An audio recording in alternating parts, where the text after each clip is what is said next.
The White House and Republicans are racing to reach a bipartisan deal to avoid a government default. Both sides expressing confidence they will find common ground. NBC's Bree Jackson is live for us in Washington now. And Bree, negotiators are working around the clock. That's right. Good morning, Dave. Well, negotiators only have 2 weeks before the nation defaults. And while both sides say that progress is being made, there are also concerns about possible concessions.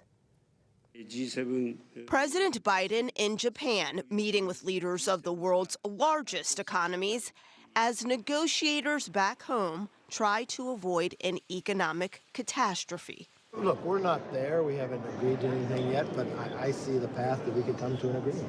While overseas, the president is receiving updates on debt limit talks.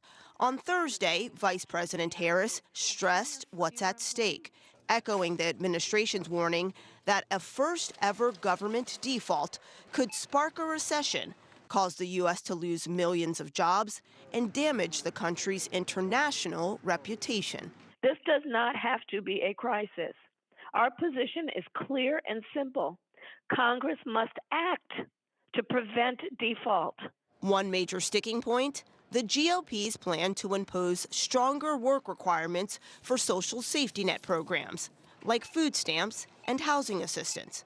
And so the ball is firmly in the court of the President of the United States and Senate Democrats to respond to what we've already done. The president has to have the option to say, these things go too far. They are not acceptable. I'm not going to harm American families. A growing number of Senate Democrats are signing on to this letter, calling on Mr. Biden to invoke the 14th Amendment. That would allow him to raise the debt ceiling without congressional authorization. And Treasury Secretary Janet Yellen has warned that invoking the 14th Amendment could lead to a constitutional crisis. Dave? Okay, time is ticking.